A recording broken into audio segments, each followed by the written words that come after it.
Good morning. You guys are taller. Look at you. This is a little different. This is actually what I wanted the camera angle to be all along, but I didn't have the proper boxing to get the camera up high enough to be basically where the webcam would be on a traditional computer. It's not quite tall enough for me to put it behind the iMac Pro. I thought about doing that, but that's not a thing. So yeah, the angle's a little bit different, but I think it looks better this way, personally. If you hate it, that's really too bad because I'm not willing to change it again. So thanks for tuning in. And I wanted to talk a little bit about all the millions of different display technologies that are out there and how complicated they are, because mainly of this report we got on Apple glasses, which have been 3 years away for the past 7 years. And this report from 9 to 5 Mac, well, I guess it's 9 to 5 Mac is reporting from Nikkei, talking about how they plan on using a micro OLED, which is not to be confused with micro LED, which is different, which is also not to be confused with mini LED, which I made a tweet about this morning because I was just thinking about how crazy and how weird everything is. And I'm going to try, let's put a big emphasis on the word try today. I'm going to try to explain the differences between the three, partially by just Googling the definitions. And I want all of these experts in the chat that always seem to show up to tell me when I'm wrong and when I'm right. No, they never tell me when I'm right. Just when I'm wrong. I think that'll be fair. And we'll do our best to break these three down so that we can understand them a little bit better. LEDs aren't organic, OLEDs are. Yeah, whatever that means. What does organic mean? It means there were no GMOs used in the production of the display. It's organic. That's how it works. So, okay, let's start off the stream by diving straight in with mini LED. Let's see how Google summarizes this the best. Sometimes referred to as a, I don't know why they say this, sometimes referred to, no one refers to it as this, mini LED, which is sometimes referred to as a sub-millimeter light-emitting diode, is a better version of the traditional LCD display. So you've heard of LCDs. That's what's on the iPhone 11 and the iPhone 10R and all the iPhones before the iPhone 10. We have LCD on our iPads, on our Macs, still to this day. Except the difference is mini LED just means making the several miniaturized backlighting, essentially. So we have backlight panels on LCD displays. Part of the reason you can't get an LCD display to get as dim as an OLED is because it's backlit. So the pixels themselves are not bright enough to emit their own brightness like an OLED display can. So the individual pixels of OLED can get bright enough that they don't need a backlight panel, which is why OLED displays can be thinner and I guess more rich in detail. But mini LED is kind of using similar LCD tech, but with thousands of little backlights behind those LCDs, these LEDs, and that allows for higher dynamic range without the use of an OLED panel. So it's still an LCD or LED type panel, but the backlit is more specialized, which is partially why mini LED essentially doesn't allow you to make a thinner display panel, right? Because we're finding out about this mini LED iPad Pro that could be shipping next month. And that's supposed to bring a lot of OLED-like benefits. It's not an OLED display, but it gives you better saturation, better dynamic range than an LCD display can, and you can get those pixels a lot more off, because instead of having a giant solid backlight panel like we do now with LCDs, you have thousands of little miniaturized backlit sensors that will go off and on depending on what you're looking at.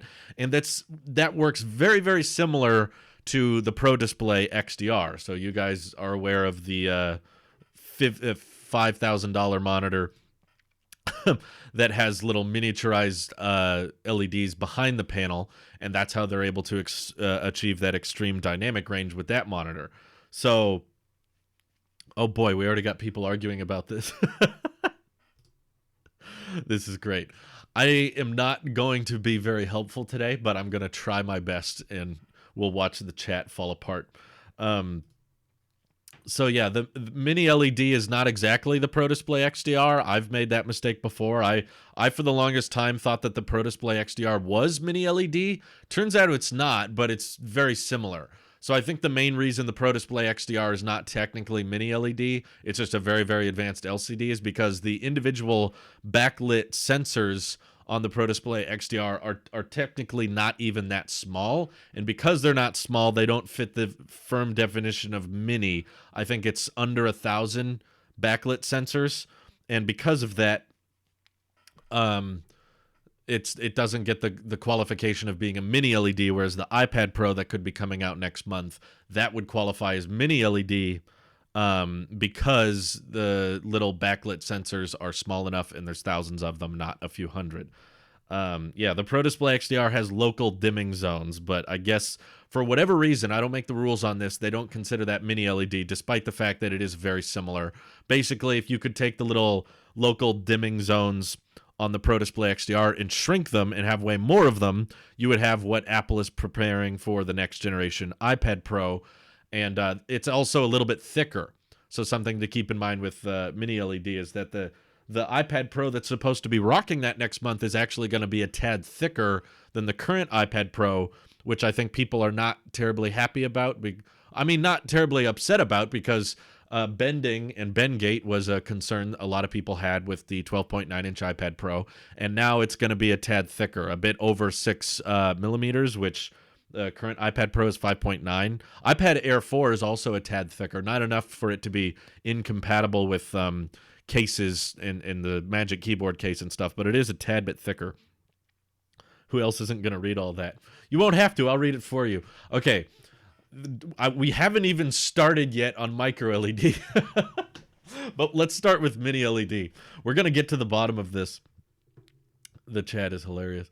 Okay, so I want to start with Matthew Pulaski, because he's clarifying for me. He says, regular mini LED, like what will be used in future Apple Watches, is not transparent. Micro OLED can be transparent, so it makes sense for glasses. Cyber Octoling, which is Michael from the Discord, says incorrect. And then Matthew responded, correct. I like that. He's just like, no, that's not it. Yes, it is. No, it's not. Okay. And now Cyber Octoling went off on a little tangent here. He said, mini LED equals LCD with many LEDs as the backlight, allowing for multiple local dimming zones. Will appear in MacBooks and iPads. All right, so that's one category. They plan on bringing this to iPads first. The iPad Pro is rumored to get it as early as next month. And then eventually Marquez made this mistake himself. Marquez, the greatest tech YouTuber of all time, even got this confused in one of his more recent videos. Mini LED going into Apple products, several of them this year. iPad Pro first, and then eventually MacBook Pros. All right, that's one. Micro LED, it's like OLED, but LEDs are much smaller and are made of GaN, which I believe is, I know this, nitrate, gallium nitrate. Let me look up what is. I've seen the word before. I'm just trying to remember the specific. That's not it. Gallium nitrate, I think it is. Or am I thinking of something else? That's what it looks like according to this website. Yeah, gallium nitrate. That's what Anker uses in their charge bricks to make them super small. That's why Anker has like is it 15 or 20 watt USB-C charge brick, but it's the size of Apple's 5 watt. And also Apple is rumored to make gallium nitrate charge bricks this year as well. So we might see some new bricks since Apple's not including them anymore. Okay, so it's like OLED, but LEDs are much smaller and are made of gallium nitrate instead of carbon. Will replace OLED on the iPhone and Apple Watch eventually. Okay, so the plan with micro LED is, I guess, pixel per inch drastic increase. Correct me if I'm wrong on this, but this is the way I've interpreted it. Micro LED has been rumored in the theoretical stages for years. I actually did open up a web page here. is an emerging flat panel display technology. Micro LED displays consist of arrays of microscopic LEDs forming the individual pixel elements. When compared with widespread LCD, Micro LED offers better contrast, response times, and energy efficiency. So, along with OLEDs, micro LEDs are primarily aimed at small, low energy devices such as smartwatches and smartphones. OLED and micro LED both offer greatly reduced energy requirements when compared to conventional LCD systems, while offering an infinite contrast ratio. I don't know if I believe that part. Infinite. But micro LED sounds like the next step after OLED. So, I remember talking about micro LED way back in 2017, it was rumored to be like in the developmental stages, and they want to bring it to the Apple Watch. And it means that essentially it's like OLED, except with much higher pixel density. So I don't know of the specific numbers. This page I'm looking at right now is not exactly telling me. It has not been released into kind of a mass-produced small device yet. I think Samsung has made a few TVs with micro LED, but when you're making a TV, it's a bit easier because it's huge and you have infinite power pole, so you don't have to work under a certain. It basically has not been mass produced very much. It's still in the conceptual stage, and micro LED is going to have probably, I don't know the exact number, but I'm guessing significantly higher pixel densities than what we have today with OLED. So most of the iPhone 12, I think all of the iPhone 12 lineup has pixel density of over 400. They're all around 420, 430, something like that. Samsung made a TV, but it's very easy to make something in a TV form, not a miniaturized, like put it into a watch or a phone. That hasn't been done yet. It's supposed to be thinner and use less power than OLED displays. So if you wanted to make thinner phones with less power draw on the display, you would use micro LED. It's just a matter of figuring out how to mass produce it effectively and efficiently, which hasn't been done yet. And we've been saying it's about a year away for the past 4 years. So that's something to keep in mind as well. I remember talking about it in 2017. People were like, oh yeah, micro LED is the next step. Still hasn't really become mainstream yet. And this is all different from the third thing we wanted to talk about today, which really no one was talking about until this report about Apple glasses using micro OLED came out. To quote Ben Lovejoy from 9 to 5 Mac, he said, "Micro OLED is an advanced form of display tech that is built directly onto chip wafers and is ideal for the very small displays likely to be used in Apple's augmented reality glasses." So I agree. These are all incredibly similar. So it's very confusing that they're technically separate. Mike explained it here. He said, micro OLED 99% sure it's a misrepresentation of micro LED, but it's not. It probably just means smaller carbon-based LEDs. So micro OLED sounds like it's still a typical OLED display, but the pixels are just smaller. But it's funny because this part of the article directly addresses they're expected to use micro OLED ones, not to be confused with micro LED. So there's several different forms of display tech, which is kind of confusing, but they quoted it here. Although micro OLED is a different technology to micro LED, Apple is said to be working on both display types at the same facility. The quote here says, Apple's other display project as the Longtan campus focuses on micro LED technology, which the company hopes to eventually use in the Apple Watch, iPads, and MacBooks. Apple has partnered with Taiwanese LED company Epistar to co-develop the technology. Like micro OLEDs, the micro LED project also involves some chip manufacturing technology. The components are 100 times smaller than those used in LED lighting products, and they do not need backlit modules like traditional LEDs and LCDs, meaning the display can be much thinner. Micro LEDs also provide high color contrast and can be used to make curved or foldable screens. So I guess micro LEDs can be smaller and slightly more flexible, and mini LEDs are not thinner. They're a bit thicker, but they allow for OLED-type features. That's why we're probably going to see them in iPads and MacBooks. Are you confused yet? Does that make sense? Let's see. I can see Apple on the stage with the contrast ratio just being the infinity sign. Yeah.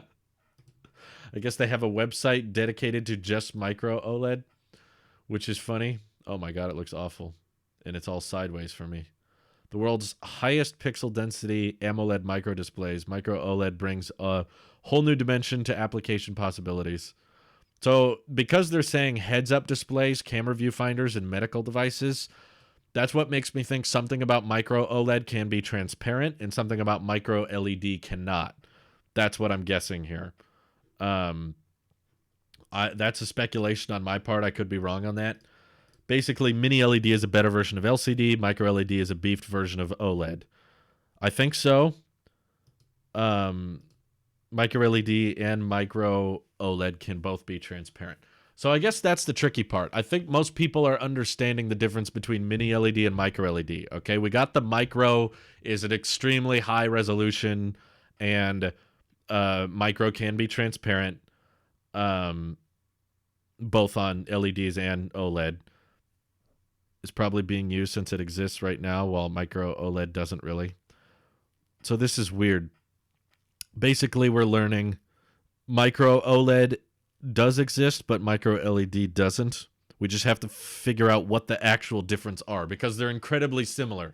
If it has micro in the term, it means it can be transparent. It means that the pixel density is going to be way higher, maybe like 506 or 500 or 600 pixels per inch instead of 400.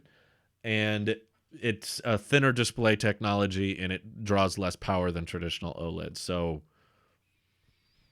what are the differences between those two? That's what we're trying to figure out. Probably just a slightly different manufacturing process. One of them is made of more carbon-based, and one of them is a bit more gallium nitrate heavy. Micro organic light emitting diode. Yes, it's easy. Rolls right off the tongue. Okay, Adif says, wait, so if micro LED or mini LED have better picture quality than OLED, wouldn't foldables have worse screens? Because as far as I know, only OLED can bend. I think micro LED can bend, from what I've read so far. Micro LED can basically have all the same benefits of OLED, but micro LED is less prone to burn-in. OLED can burn in a bit easier for whatever reason. Don't ask me why. Something about the diodes themselves having to be a certain brightness. And when they're a certain brightness for a certain period of time, they can burn in. That's why you don't really have burn-in issues with LCD. Everyone is discombobulated. Let's see. Everyone wants Apple Glass and Apple Car. I just want a decent iMac. I know, Matthew. I'm right there with you. I'm still pumped for a normal LCD iMac that just has thin bezels. I don't care about mini LED and all that other stuff. I have never been using my iPad Pro and felt like the pixels weren't black enough and the brightness wasn't high enough, or the colors were bad. Like, whenever I'm using my iPad Pro, I still feel like the display looks and works great. That's all I want. And yet there's all this talk about next generation display tech, and I'm just like, come on. Give me a break about all this. All right, let's answer some people's questions. Ponnier says, mini LED and micro LED won't have the pitch black benefits of OLED because they're still LCD, but micro OLED will? No. Mini LED will have the pitch black benefits of OLED. They're LCDs, but it's not a complete huge backlight. The main reason, I don't know why I said reason. The main reason you don't get the pitch black benefits of OLED with a traditional LCD is because there's a whole backlight layer, and it's basically all just one piece. And the backlight can't be specific. It can't be like, oh, make this part of the display bright and make this part of the display dark. It has to basically be all on or all off. You know, an LCD backlight can shut off, but then you're not really going to be able to see any of the pixels very much, because the LCD pixels are so dim, they need a backlight for you to see them. That's what we have now on my iMac Pro here, my iPad Pro here. There's a backlight and there's an LCD. Whereas mini LED will be able to get you that pitch black benefit because there's individual backlights that are miniaturized instead of one giant, piece of paper backlit panel, you now have thousands of little LED lights behind the LCD display that can turn on and off depending on what you're looking at. And that's how things like the Pro Display XDR, which is not OLED, is able to still achieve high dynamic range, pitch black, and really bright visuals and really colorful accuracy, because there's hundreds of those little LEDs behind the pixels themselves that are able to say this part of the screen go dark, this part of the screen go bright, and that's how it becomes a reference monitor. And it doesn't, Pro Display XDR doesn't get the term of mini LED because the LEDs behind the pixels, I guess, are not small enough. But the display tech is very, very similar. You basically shrink it down so that there's thousands of those LEDs instead of a few hundred, and then it counts as mini LED. But that currently hasn't really been shipped yet. Micro LED, which sounds like it's not really that different from Micro OLED in the first place. Micro LED is very, very similar to OLED, except it's higher pixel density, so you can stuff more pixels. It draws less power, and it's thinner, which is why most people assume that if Apple does figure out a way to mass produce micro LED displays, they will put it in the Apple Watch first, because that's where a thinner display panel would probably make the most amount of difference with a device this small. For one, you could also drastically increase the resolution of the Apple Watch, which is still 326 ppi, which is fine, but they could increase the battery life by using micro LED because it draws less power and it takes up less space. So micro LED can be flexible and transparent. They just haven't found a way to do that yet. Micro OLED is, I guess, a specific type of micro LED. It's like a specific brand. So we're going to try to do this with an analogy now. Matthew says, if there are two barbers in town and they both meet up at each other's workplace and do each other's hair, and one has a good haircut and one has a bad haircut, which are you going to? Wait, this is a riddle. This is not... Dang it. Okay. They both meet up at each other's workplace. How do they both meet up to each other's hair? One has a good haircut, one has a bad haircut. So go to the one who got the good haircut, right? I don't know. This is so complicated. What the yeah, I need the JonTron gif. What the That would be great. Let's see. As far as I can tell, the only difference between the two is the semiconductor used for the LEDs. Micro OLED is a carbon and micro LED is gallium nitrate. This means micro OLED has all the features and drawbacks of OLED. Oh, interesting. So the semiconductors used for the two are the difference, but the benefits are similar, meaning that micro OLED could have burn-in and micro LED, because it's with gallium nitrate, doesn't have burn-in. Okay, that might be a good differentiating factor if we're looking for one. Micro OLED can have burn-in, micro LED can't, but micro LED is harder to make. Micro OLED is probably easier to make because it's carbon-based, not gallium nitrate made.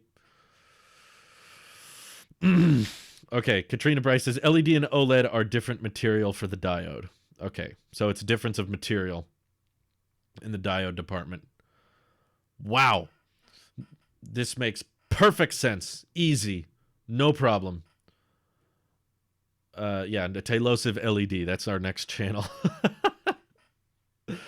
Okay, micro OLED is more achievable. That's the takeaway here.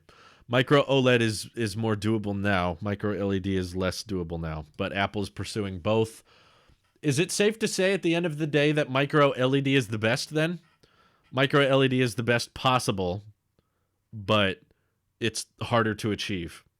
Out of all three we're talking about, you want micro LED. If you could have one, micro LED is the one to achieve. Micro OLED is like the shortcut to getting a lot of micro LED benefits. Like if you want it to be foldable and you want the pixel density to be higher, then you can do micro OLED through a specific brand using more carbon, and it could have burn-in issues, whereas micro LED won't. And then mini LED does not fold, and mini LED doesn't involve super high pixel density. It just involves standard pixel density, but with great dynamic range, pitch black pixels.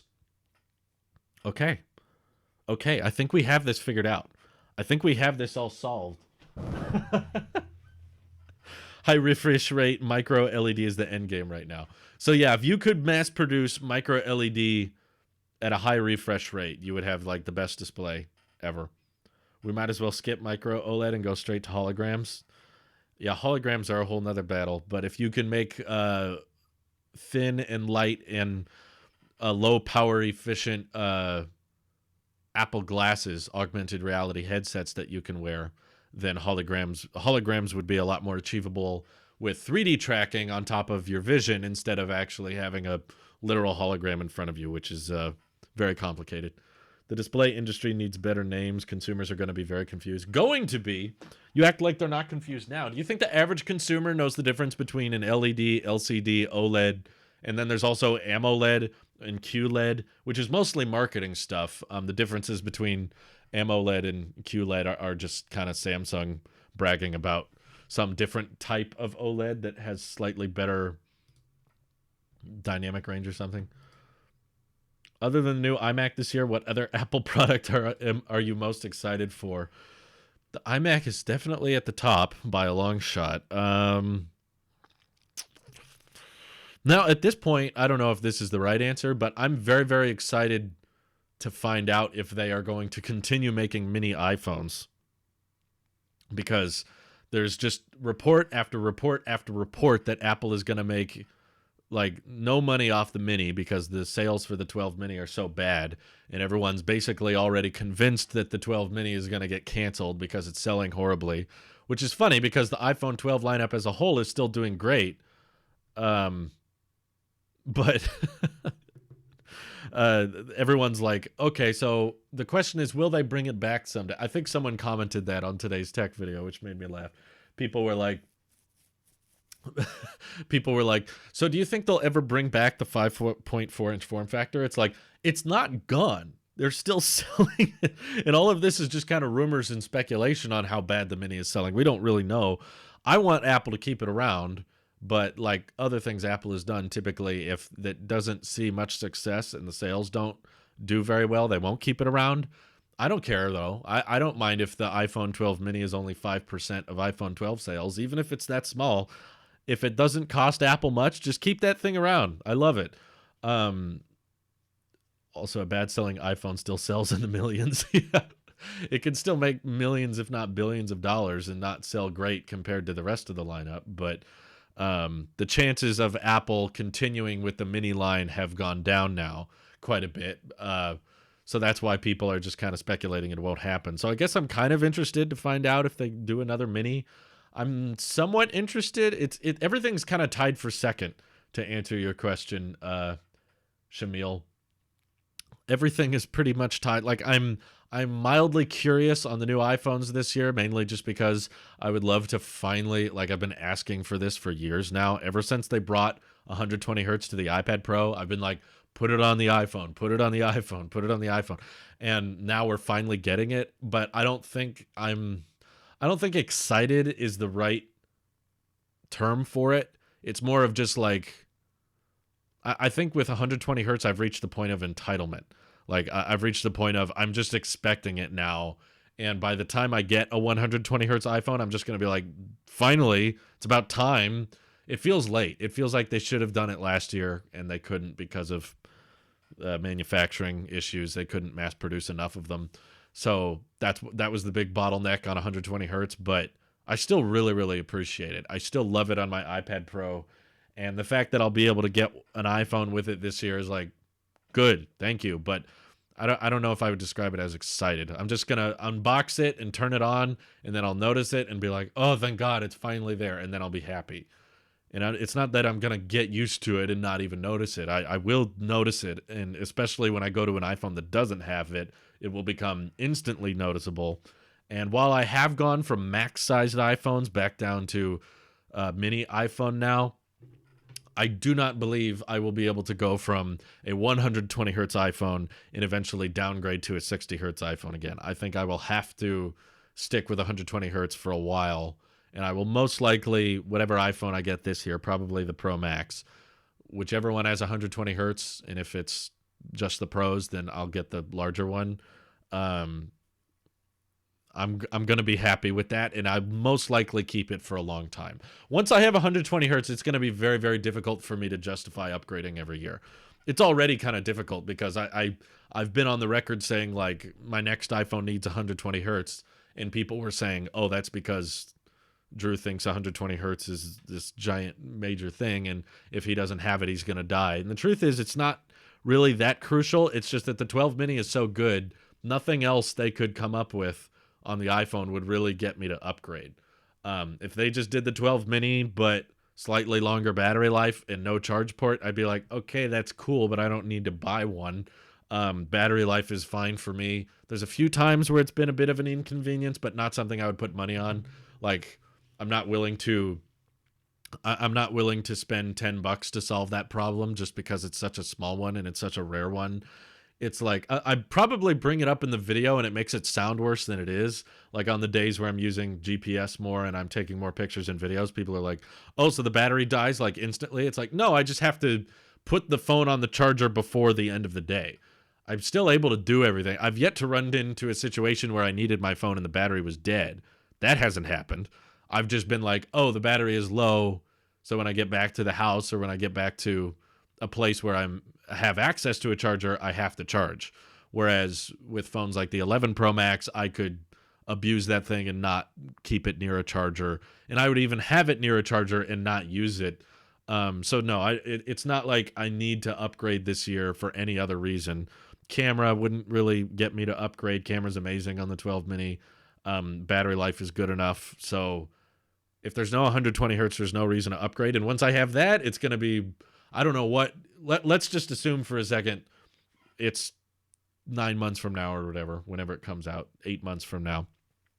I just unboxed the 12S Pro Max or whatever. It's got 120 hertz. It's got some updated camera features. It's got a great telephoto lens. It has great battery life. It has the A15 chip. Okay, great. I got it in graphite or I got it in silver or something. Okay, here's my new color. Here's my new iPhone. Now you're asking me, so Drew, what would it take to get you to upgrade that iPhone? I would be like, yeah, 240 hertz and a 2 megapixel macro lens. Probably not, no. Not a macro lens and not USB-C because I don't use cables with my phone. I MagSafe only. So I want Apple to do USB-C. I would appreciate, if you're going to keep a port on the iPhone, I would rather it be USB-C over Lightning. But just adding USB-C in the future would not get me to switch because I don't use the port on my phone currently. I'm just doing everything wirelessly. So yeah, I can't think of one. I think probably the next best possible reason to upgrade would be like a super zoom telephoto lens, but even then it would be a stretch of me wanting to upgrade. The notch I don't care about.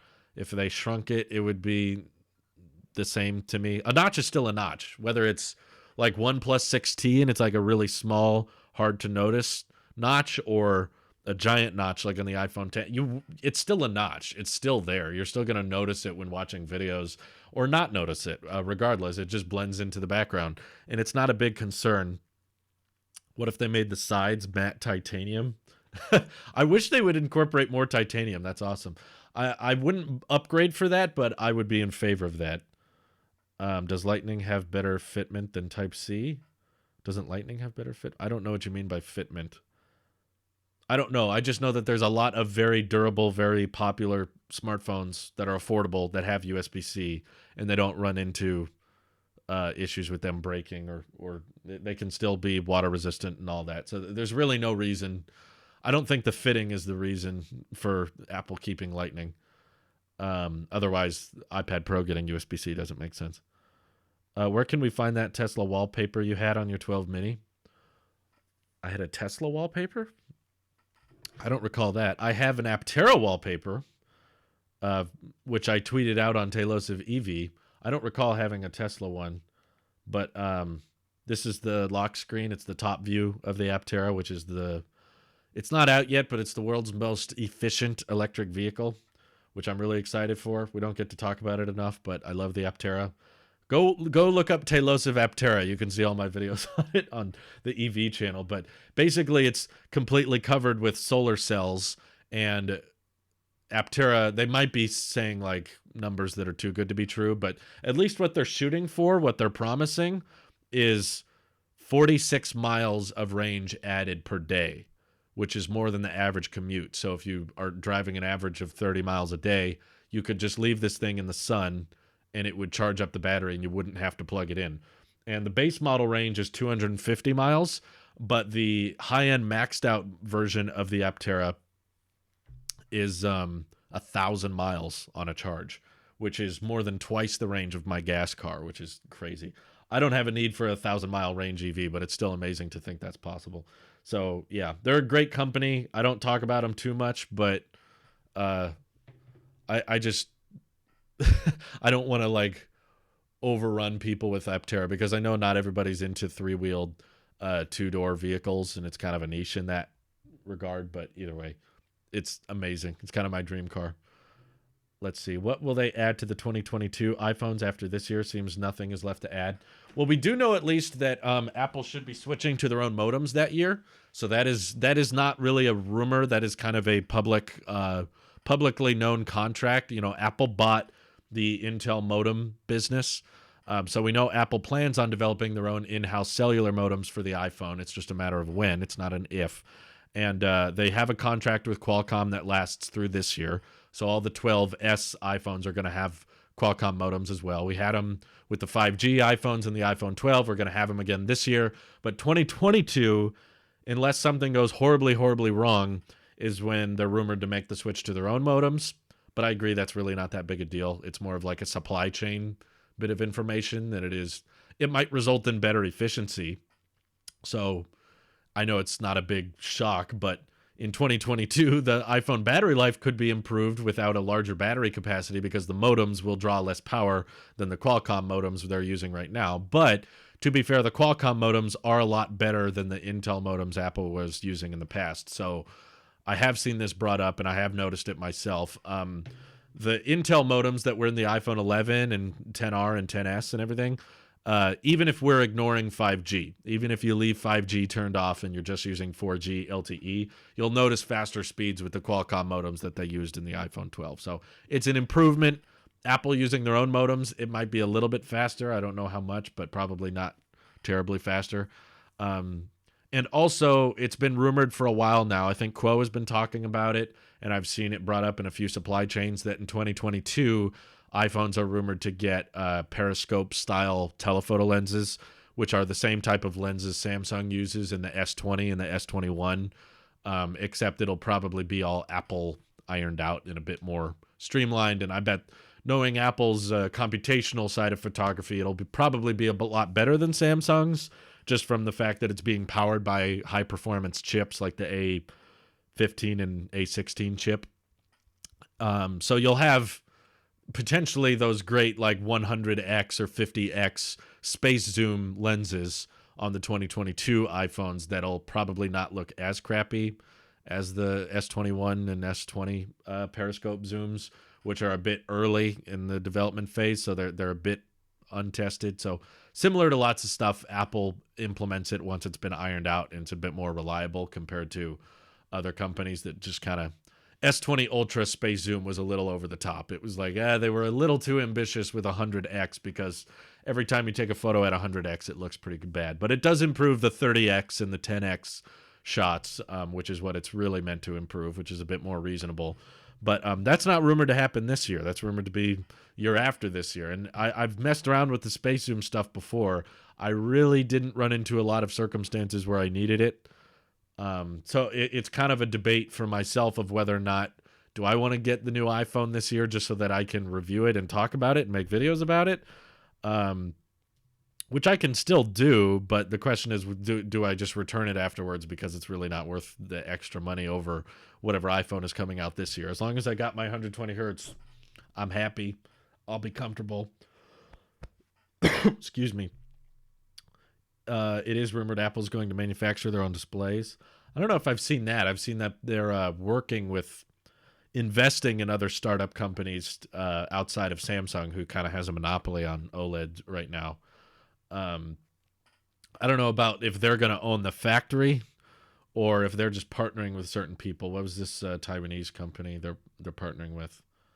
Uh, they're just called Taiwan Semiconductor Manufacturing Company. They're investing in a lot of different companies, but I don't see of any saying that they're going to build and design their own displays in house. They're basically going to partner with everybody outside of Samsung because that's the most expensive TSMC. That's what it is. So they already partner with TSMC. Kind of like how, Apple designs their own chips, but they don't mass produce them. TSMC builds the Apple M1 chip. They build the A14 chip. Apple designed it, but they outsource the production of it. So probably the same thing with the displays. They will maybe design and work on mass production of their own screens, but they will outsource the production to TSMC. They've invested in LG. They've invested in BOE. There's all kinds of different supply chains. Yeah, everyone outside of Samsung. Apple can't wait to switch away from Samsung because they're too expensive. Let's see. Ahmed asks, what do you think will happen to the status bar if Apple removed the notch? Do you think it would be better than the notch status bar? The non-notch devices status bar look kind of outdated today. Thoughts? Please reply. Well, because you said please reply, I'll not actually answer that one and skip it. No, just kidding. But honestly, I agree. I agree that the non-notched iPhone status bar looks very dated and very cluttered. But that's part of the reason I'm really not crazy about the notch going away, is because if they remove the notch, more than likely they're going to just replace all that extra space in the status bar with your carrier name. So right now, what's kind of nice about the notch is they can go minimal and they don't have to put your carrier name up there. They just have the time and then a few icons, and it looks very clean and very simple. If you ditch the notch, they're most likely going to put your carrier, which is a big old 5G icon or a big old Verizon or Sprint or now T-Mobile, I guess. I'll have Mint. Mint is thankfully a very short, very concise text in the top. And I guess the time and your battery percentage, but for a while I used to miss having the battery percentage, but now I've kind of gotten used to it not being there and being like, if I need the percentage, I'll do Control Center. But this just looks cleaner and more minimal, which I guess I know it can be an option. You can turn it off. But yeah, I really think that whatever they end up replacing the status bar with will probably not be very pretty. It'll probably look kind of cluttered or I don't know. Maybe there will be an option to make it more minimal and stuff. But I don't mind it like this. The notch is very minimal for your UI. And that's the part of the phone that you really look at the least anyway. So I really am not bothered by the notch. The more time goes on, the more I realize like removing the notch would really do nothing. It might actually make the UI look worse if they ditched it entirely. Would you recommend waiting for the iMac or too long to wait? Depends on the situation you're in right now, but if you want an iMac and you can't wait, I would probably just say get a Mac Mini. I would not recommend you get Intel-based iMac right now. If you can wait. Like if your current Mac is fine, you would just like to upgrade it. That's kind of the situation I'm in right now. iMac Pro works. I can still do my live streams. I can still edit videos off of it. It's still working properly. It's not like it's prohibiting me from working, but it is getting a little old. Sometimes exports take a little bit longer than I'd like, and their real-time editing process in Final Cut is a little bit jumpy sometimes. So I would like a new iMac, especially one with an updated design. And I love Apple Silicon, which I know is going to be way more power efficient and way higher performance. So basically what I'm trying to say is don't buy a Mac right now unless you really, really have to, because your current Mac is preventing you from working. That's my buddy Randy on the Tech Podcast. The situation he's in right now was like, well, he got an M1 MacBook Air, so he solved the problem. But the only Macs I'll really recommend to people right now are the MacBook Air and the Mac Mini. Everything else you should probably not buy, mostly because we're already like almost halfway through February, and there's a chance, it's not a guarantee, but there's a chance we could even get some more Apple Silicon Macs in March. If not March, then most likely June. We'll probably get a bunch. New redesigned iMac, new MacBooks with Apple Silicon, more advanced than the M1, more like M2 or M1X. And these new updated iMac designs have been rumored by Bloomberg for a long time. And basically, we know that anything with Apple Silicon inside it is going to have amazing power efficiency, amazing performance, miles better than whatever it's replacing, and for probably very reasonably priced. That they're going to be priced really well. So anyone who buys an Intel Mac in 2021, it might work fine for the first year, but you might feel a little cheated, a little cut off if within a couple months some new Apple Silicon Macs come out and they're way better and they look cooler and they run faster and they are cheaper. So I'm just trying to avoid that from happening. I know, but it's kind of a mess because we've been telling people to hold off on buying new Macs for like so long now. And there was a large part of 2020 where we kept telling people, like, don't buy an Intel Mac. We're going to wait for Apple Silicon. But then the Apple Silicon Macs come out and it doesn't have the models we were interested in. It's a very awkward time right now because with the current Mac lineup, basically you have to choose between, do you want 2 USB-C ports with Apple Silicon or do you want 4 USB-C ports with Intel? And it would be very, very nice if we could just have both. I wouldn't even recommend the M1 MacBook Pro just because it's so similar to the MacBook Air. And unless you just really, really need a touch bar, I don't think the fan makes a huge difference personally. I think performance-wise, fan or no fan, it's going to be amazing. And the MacBook Air is awesome. So if you're in the market for a MacBook Air and the M1 chip will cover you, sure, that gets a buy now rating for me. That's like a great time to buy. Probably same thing with the Mac Mini. I wouldn't hold out for a 4-port variant of the M1 Mac Mini anytime soon. I could be wrong on that. Maybe they have one and they just decided not to release it yet. But battery life is, when you're doing high performance stuff on the Air or the Pro, the battery life is still gonna tank. It's only like a couple hours longer. I don't think it's like substantially longer. You're still gonna be near a charger if you're doing high performance stuff, but for like Safari and basic tasks, MacBook Air battery life is still plenty good. Let's see. What do you think they will call the upcoming small Mac Pro? I think they'll call it the Mac Pro while making minor changes to the current Mac Pro and name it Mac Pro Max. That makes sense, but they normally don't rebrand Macs like that. Like just say, oh, this one's called the Max now, even though before it wasn't called the Max. So it's possible Apple is just developing 2 separate Mac Pros, but they plan on releasing them at different times. So, ever since Apple Silicon has been announced, Apple has not want to talk about Intel Macs on stage. They've done refreshes with Intel Macs, but they don't want to talk about them in an event. So my guess is we might get a cheese grater Intel Mac Pro refresh as a site refresh. Like they don't bring it up in an event. We just wake up one morning and they're like, oh, the Intel Mac Pro has some newer chips in it. It's a little bit faster, but no one's going to buy it because they are all waiting for the Apple Silicon Mac Pro. And the Apple Silicon Mac Pro will come out like 2022, a bit later, but they will still do a site refresh for the Intel Mac Pro somewhere in there. Just be like, hey, it's a little bit faster. They try to taunt you. They try to be like, hey, you want to buy one now? Buy one now? So something like that I could see happening. I'd be fairly surprised if they keep the Intel Mac Pro and the Apple Silicon Mac Pro around at the same time. Although they did do that with the Mac Mini. You can still buy an Intel Mac Mini right now, and there's still an M1 Mac Mini. Only advantage of the Intel Mac Mini, because the processor is way worse, but the only advantage is it still has 4 Thunderbolt 3 ports, which the M1 Mac Mini does not. So if you desperately need a 4 USB-C port Mac Mini, you can still get one. But the design is so similar that I feel like it's not the same thing with the Mac Pro, but I agree. Maybe some different branding would be helpful. There will be people who need an Intel for their workflow.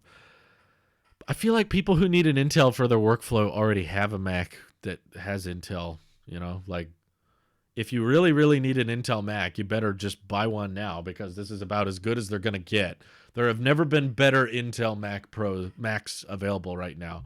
So you also have certified refurbished, by the way. Like the certified refurbished page of the Apple Store is just completely loaded because no one wants them. Everyone's buying the M1 Max now, and no one's wants those old ones. But let me just scroll through it here. Certified refurbished at the bottom.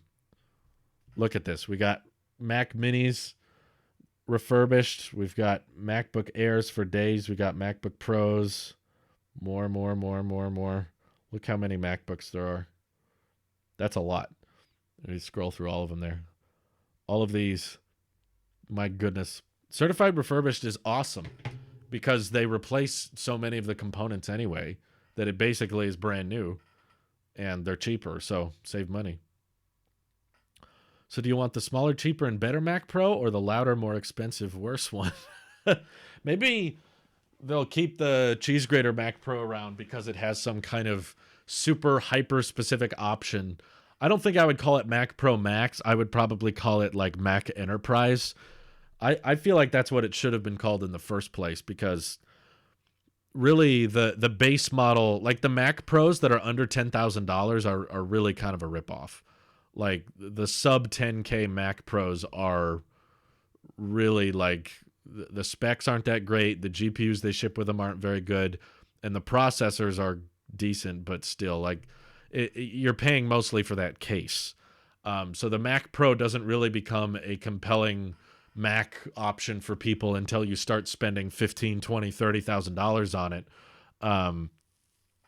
So I would have said, don't even start the Mac Pro at $6,000. Just rebrand it as Mac Enterprise, as something that's clearly built for businesses, not individuals, and start it at $30,000. Only have the rack option. You know, you don't need the wheels. Get rid of those. Those are stupid.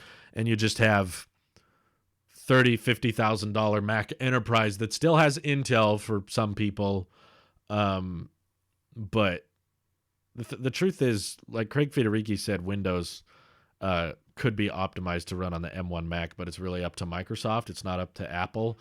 And you can run Windows virtually on Mac OS, and because of how good Apple Silicon is, it'll still probably run better than it did on Intel with Boot Camp. With Intel Macs running Boot Camp Windows, it'll still probably run better virtually on Apple Silicon. So if you really need Windows, you still can use it. It just won't utilize Boot Camp in the same way. And I think in time, Microsoft will probably optimize Windows to run on the Mac. I don't see why not. They optimize their apps for iPad, and they support split view and Apple Pencil features, and they support the Magic Keyboard case on the iPad. So I think Windows is rubbish in general, but I do believe you'll be able to run it on Apple Silicon Macs eventually. Might not be right now, but it's still kind of the early days. We've only really had Apple Silicon Macs available for the past like we haven't even reached 3 months yet. So my guess is it'll eventually happen. I don't know much about Carl P. Sorry, I don't know how to say his name. Carl's new brand, nothing. I've heard nothing about that. When will the Pro Display XDR drop in price? Like 5 years? Oof. Probably never, honestly. I feel like it's such a unique and such a rare, specific product that they'll probably just keep it at the same price forever. Honestly, I genuinely don't see them dropping the price on it. And if they do, it probably won't be much. It'll be like, hey, it's $500 off. Yay, so much better. Carl Pay. Gotcha. Carl Pay. I know. I don't follow him. I don't know what he's talked about. New brand or whatever. I know nothing about it. Ooh. Can someone tell me about Clubhouse? I keep seeing people tweet about Clubhouse, and I'm like, what is the point of this? It's just like live stream video calls. I don't like what is the hype with that? I don't know why it's so popular. I don't know. It's one of those like classic social media things, you know. You can't like buy success on a social media platform. A bunch of people just kind of have to discover it, and then it gets popular. It was be against their interest to not support iPad. The iPad takes up like the majority of the U.S. tablet market. It was be against their interest to not support iPad. Well, they compete directly with the iPad between the Surface Pro and the Surface Laptop. You know, Microsoft goes right up against Apple and the iPad, but at the same time, they optimize their apps to run on the iPad and stuff. And Apple works with Microsoft on other stuff. They're not really huge enemies. I guess they compete a little bit, but not really in sectors that are super valuable to each of their brands. Like, we're not in the days anymore of the Mac being most of Apple's revenue. Most of it's iPhone. Most of it's iPhone and services, which Apple doesn't really compete with Microsoft with.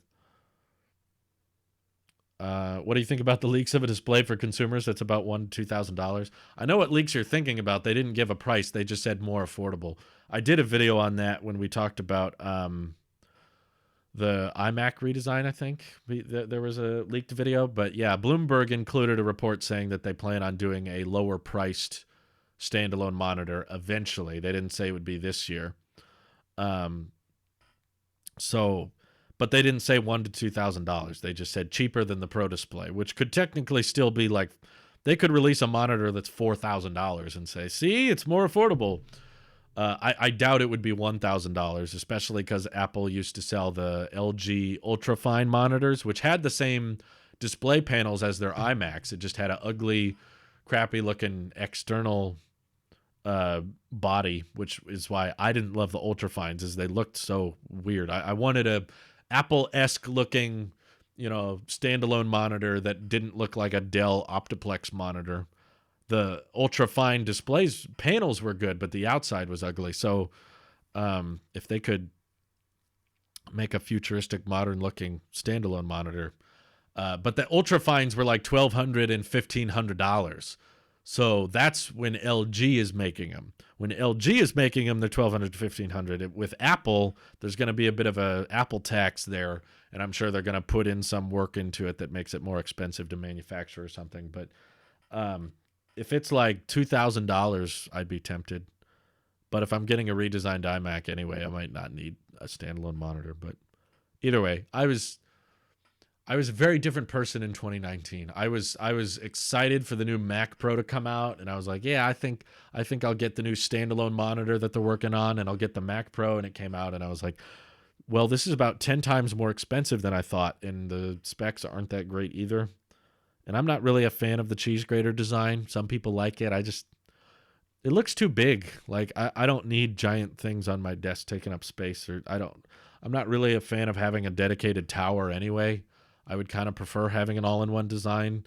And I was thinking the new Mac Pro that was going to come out was going to be more like, stackable Mac Minis. It was going to be a bit more compact, something I could easily fit on my desk. Cheese grater Mac Pro is just, I don't know. Too much. I own a Hyundai Sonata. What happened to all of the product reviews? I don't know. What about, they're still there. I just did a 3-month later review today. True new iMac. I don't think the display panel will be much different. It'll probably just be the same panel, just with a better border, essentially. Let's see. I hope the new iMac will not be a Pro Display XDR. I don't mind if it looks like a Pro Display XDR, as long as it's not priced like one. If it's $5,000 for the base model and the specs are terrible, then I might not get it. But I don't know. I have a feeling that there's going to be something wrong with the new iMac. It sounds too good to be true. Every time I hear a report about it or read about it, it just sounds amazing. It sounds so good. Like, I don't want the new iMac to require a $1,000 Pro stand. Like, that would annoy me. But the Bloomberg report says it looks very similar to the Pro Display XDR. I have no issue with the looks.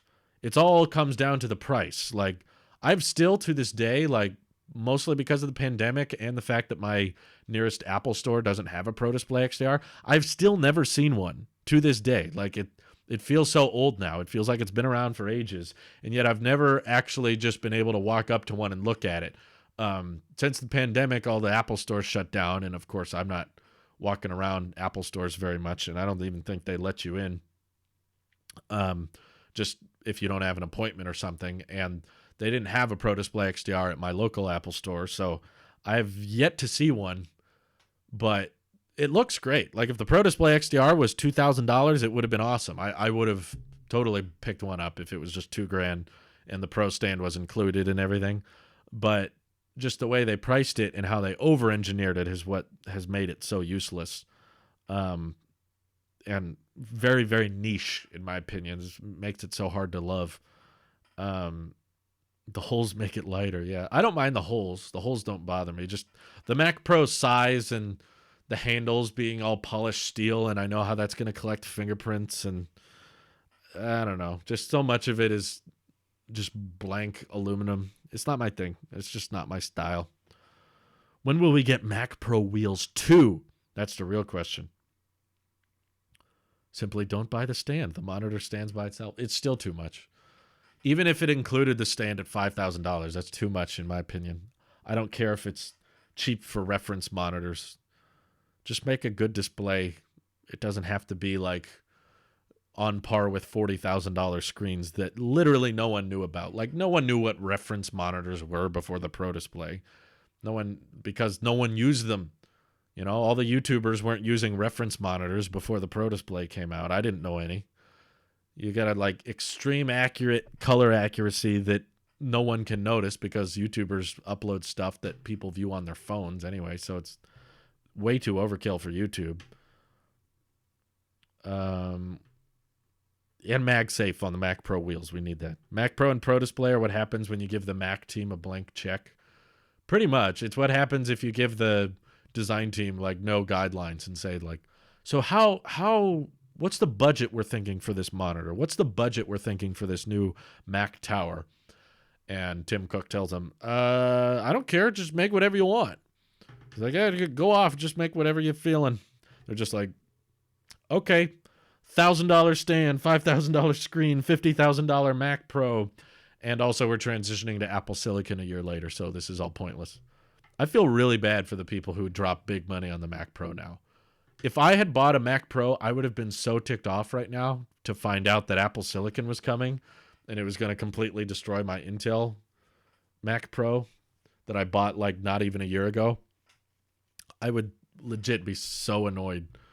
I'm glad I got the iMac Pro when I did because at least there was several years before the Mac Pro launched, so I felt like the waiting game can always apply. You can always say, oh, just wait for this. It'll be better next year.